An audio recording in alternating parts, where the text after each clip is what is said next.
भक्त चरण को पकड़ने की महिमा है। पर इस कथा को सुन के आप लोग जैसे ग्राह ने चरण पकड़ा ऐसे ही मत पकड़ लेना चरण। हाँ, नहीं तो चरण पकड़ने वाले आफत में पड़ जाएं।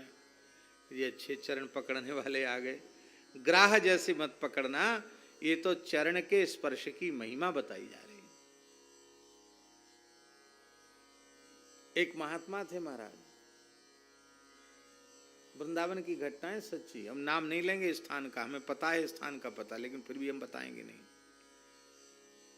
तो महात्मा जो है उनका नियम था कि किसी को पैर नहीं छूने देते थे।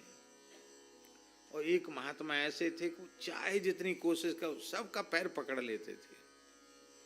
तो उन्होंने कहा तुम कहां से बच के जाओगे, हम तुम्हारा पैर पकड़े बिना छोड़ेंगे नहीं। महात्मा ही थे दोनों ही, एक का ये नियम सबका पैर पकड़ना, एक का ये नियम किसी से छुआना नहीं पैर। तो जिसको जो छुआते नहीं थे उनके पीछे पड़ गए पैर पकड़ने वाले महात्मा। अब वो भागे बेचारे, भागे यहां भागे वहां भागे, भागते भागते आखिर कहां जाएं। अंत में एक ऐसी जगह उनको छेक लिया उस पैर पकड़ने वाले महात्मा ने जहां से बेचारे कहीं जा नहीं सकते थे। दीवाल का कोना था, वहां चले गए बेचारे, क्या करें अब कहां भाग के जाएं। उसने मौका देखा, और मौका देखा तो तुरंत पैर पकड़ा तो उन्होंने पैर झटकाया तो वो छोड़ा नहीं, जोर से पैर पकड़ लिया। तब वो महात्मा को गुस्सा आ गया जिसका पैर पकड़ा। उन्होंने सोचा ऐसे तो नहीं छोड़ेगा, कैसे छोड़ेगा। उन्होंने दांत से कंधे पर जोर से काट लिया। अब जिसने चरण पकड़ा वो कोई क्षमा मूर्ति एकनाथ तो नहीं था, उसको भी गुस्सा आया, हमने पांव पकड़ा दांत से काट लिया कंधे में। वो महाराज वो अंगूठा ही काट लिया, पैर का अंगूठा काट लिया, दांत से कचर लिया, दोनों ही खून खच्चर हो गए महाराज। प्रणाम करवाने वाला भी और प्रणाम करने वाला भी, दोनों घायल। मिशन रामकृष्ण मिशन ले गए। अब वहां तो डॉक्टर पूछता है क्या हुआ, खून निकल रहा है, कैसे निकल रहा है। उस समय महाराज जी स्वामी जी थे, श्री शक्ति स्वामी जी थे, अभी हैं, अभी नहीं, बहुत समय तक उन्होंने सेवा की। उसमें शक्ति स्वामी जी थे रामकृष्ण मिशन में। स्वामी जी ने कहा बाबा क्या हुआ। तो अब जिस स्थान में घटना घटी थी वहां के महंत जी को जाना पड़ा भर्ती कराने के लिए। तो उन्होंने सोचा कि भाई अब ये कहेंगे कि एक दूसरे को काट गए खा गए तो कहेंगे तो केस बन गया, तो पुलिस केस होगा। तो कहा महाराज क्या करें, बंदर खा गया।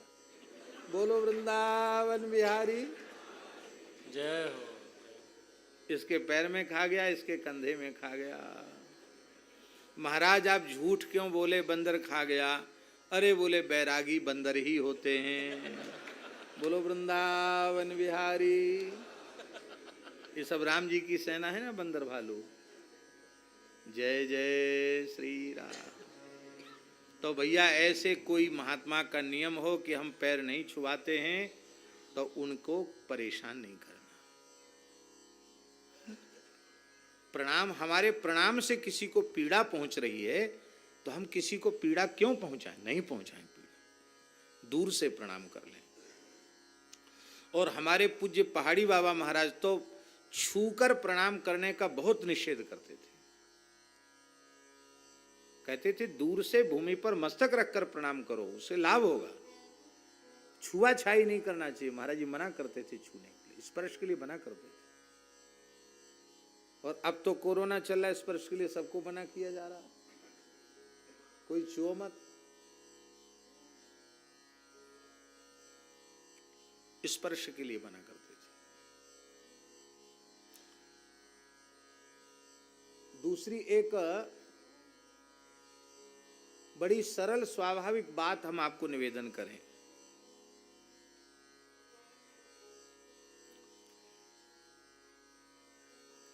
अब महात्मा बहुत पवित्र रहते हैं, वो कभी अशुद्ध अवस्था में अपने वस्त्र को, अपने आसन को नहीं छूते हैं। लवशंका भी जाएंगे तो पर्याप्त जल लेकर के जाएंगे, हाथ पैर धोएंगे, कुल्ला करेंगे, मिट्टी से शुद्धि करेंगे। शौच जाएंगे तो साबुन भी लगाएंगे, मिट्टी भी लगाएंगे, पूरा स्नान करेंगे। ऐसा नहीं कि खाली कपड़ा, ठंड पड़ रही है तो कपड़ा खोल के चले आवे फिर कपड़ा पहने, ऐसा नहीं करते महात्मा लोग। चाहे जितनी ठंड हो पूरा स्नान करेंगे, भले ही सिर न धोवे, जटा न धोवे, लेकिन यहाँ तक तो स्नान करेंगे। वो आप खड़े खड़े लघुशंका करते हो, आप मिट्टी का भी प्रयोग नहीं करते, जल का भी प्रयोग नहीं करते, तो आपका शरीर अशुद्ध है और आप उनका स्पर्श कर रहे हो। और उन्हें हर समय भगवान की सेवा में रहना है, जप में रहना है, पाठ में रहना है, तो आपने स्पर्श करके उनके शरीर को साधन के अयोग्य बना दिया। तो आपको पुण्य मिला कि पाप? आपसे पुण्य हुआ कि पाप हुआ? क्या हुआ? अपराध हुआ ना। इसलिए वैसी पवित्रता यदि हमारे जीवन में नहीं है तो हम छूने का हठ क्यों करें?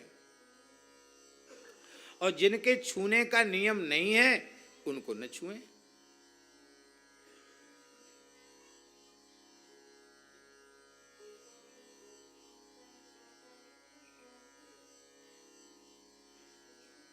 सेठ श्री जयदयाल गोयनका जी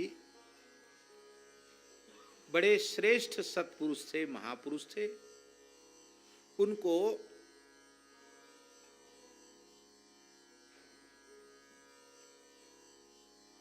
साक्षात भगवान के चतुर्भुज रूप का दर्शन हुआ था।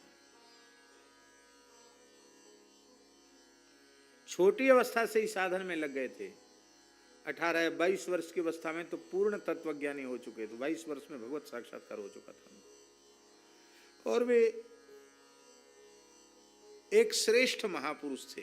वैश्य कुल में भी उत्पन्न होकर एक गृहस्थ, सामान्य गृहस्थ की वेशभूषा में, मारवाड़ी सेठ की वेशभूषा में रहकर भी वे एक जीवन मुक्त भगवत प्राप्त महापुरुष थे। गीता का प्रचार प्रसार उन्होंने किया।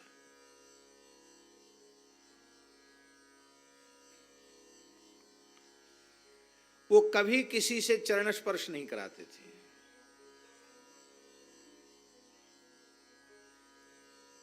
क्योंकि मैं ब्राह्मण नहीं हूं, वैश्य हूं। ब्राह्मण भले ही चरण छुआवे, मैं वैश्य हूं, क्यों प्रणाम कराऊं? विधि नहीं है। किसी से चरण स्पर्श नहीं कराते थे जयदयाल जी महाराज। फिर भी लोग उनके प्रति इतनी श्रद्धा रखते थे कि उनकी खड़ाऊ छू लें, वो जिधर से चलते वहां की धूल ले लें। ऐसा लोगों में उनके प्रति श्रद्धा होती थी, भाव होता था। तो एक प्रवचन में उन्होंने कहा, बेईमानी से कल्याण नहीं होगा, ईमानदारी से कल्याण होगा। ध्यान में ही बात। हमारा नियम नहीं है, आप जबरदस्ती कर रहे हो कि हम पीछे से चरण धूल ले लें, चरणामृत ले लें, जूठा नहीं खिलाते, जूठा खा लें, तो ये ईमानदारी नहीं हुई। ये क्या हुई? ये बेईमानी हुई। बेईमानी से कल्याण नहीं होगा, ईमानदारी से कल्याण होगा। वो जूठा कभी नहीं छोड़ते थे। तो कलकत्ता गीता भवन में, गोविंद भवन में शेठ जी का सत्संग हो रहा था। सत्संग के बाद मध्याह्न संध्या के बाद उन्होंने कुछ पाया, तो छेना का रसगुल्ला बाल भोग में सूक्ष्म आहार था उनका, छेना का रसगुल्ला पाया। तो परोसने वाले ने एक रसगुल्ला अधिक दे दिया। अब वो जूठा छोड़ते नहीं, जूठा छोड़ते नहीं और अधिक खाते नहीं, दोनों बात। अधिक नहीं खाते। युक्ताहार विहारस्य युक्त चेष्टस्य कर्मसु युक्त स्वप्नावबोधस्य योगो भवति दुःखा। युक्ताहार विहार वाले महापुरुष थे। ज्यादा नहीं खा सकते, ज्यादा खाएंगे बीमारी हो जाएगी, फिर साधन नहीं बनेगा। अब ये तो एक ज्यादा बच गया, अब क्या करें? तो राधा वल्लभ जी हैं हमारे, श्री राधा वल्लभ जालान जी। तो तमाम लोग वहां थे गोविंद भवन में। जिनका मन था कि सेठ जी तो खाएंगे नहीं, तो ये हमको प्रसादी मिल जाए खाने के लिए। तमाम लोग वैश्यों में थे, अन्य लोगों में भी थे। वो समझ गए कि लोग इसको जूठा खाना चाहते हैं, तो उन्होंने राधा वल्लभ जी को वो दे दिया रसगुल्ला, कहा ले जाओ इसको। तो उस समय राधा वल्लभ जी की आयु बहुत ज्यादा नहीं थी, 17-18 साल की उम्र थी। अब तो 86-87 साल के हो रहे हैं, वो 88 साल के हो रहे हैं शायद राधा वल्लभ जी जाला। ले राधा वल्लभ, ले जाओ इसको। क्या करें? बोले उसको ले जाओ नीचे और जमीन में धूल में इसको रगड़ करके इसको धूल में मिला दो। इसको ले जाओ, इसको ऐसे धूल में मिला दो। लेके चले तो लोगों ने कहा जीवन का पहला अवसर है, एक महापुरुष ने स्वयं दिया है आपको कि ले जाओ इसको, खा लो तुम, अथवा तुम धूल में क्यों मिलाओगे, हमको दे दो, हम ही खा लेंगे। तो राधा वल्लभ जी ने कहा कि आप लोगों को क्यों नहीं कहा कि इसको ले जाओ, हमको किसी विश्वास के ऊपर ही तो कहा ना उन्होंने। तो सेठ जी ने प्रवचन में कहा है कि ईमानदारी से कल्याण होता है, बेईमानी से कल्याण नहीं होता। तो हम उनकी आज्ञा का पालन नहीं करेंगे, ये बेईमानी होगी। तो ना हम किसी को देंगे और ना हम खुद खाएंगे, जो उन्होंने कहा है उनकी आज्ञा का अक्षरशः पालन करेंगे।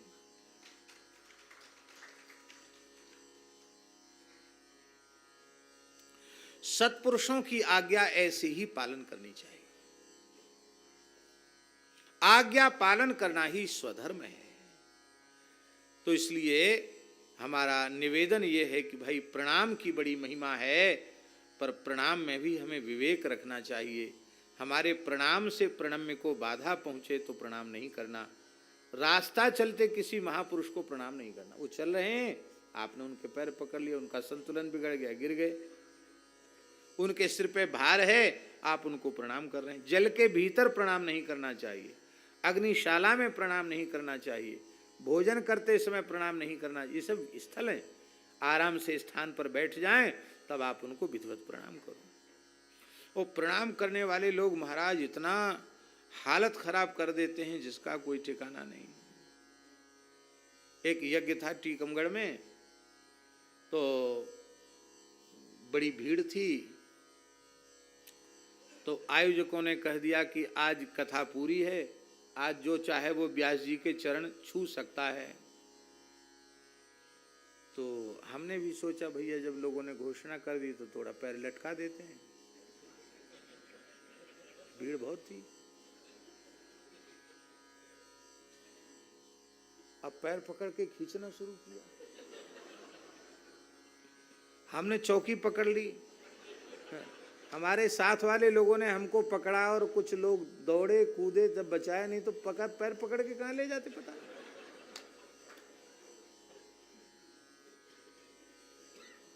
ऐसे पैर पकड़ने से कोई फायदा नहीं, ऐसे पैर नहीं पकड़ना। प्रणाम का अर्थ है अहम शून्य होकर महत् पुरुष के चरणों में अपना निवेदन कर देना, आत्मनिवेदन कर देना, अपने आप को समर्पित कर देना। हमारे यहाँ विरक्त संतों में दंडवत की जो प्रणाम की मर्यादा है, उस मर्यादा से प्रणाम करने वाले को ही देशकाली साधु माना जाता है। और जो जबरदस्ती पांव पकड़ते हैं, छूते हैं, उनको खड़िया समझा जाता है, उनको साधु नहीं माना जाता है। भेष भगवान का है तो दंडोत है। छूना क्यों, स्पर्श क्यों करना है? नहीं करना स्पर्श। बोलो भक्तवत्सल भगवान की जय।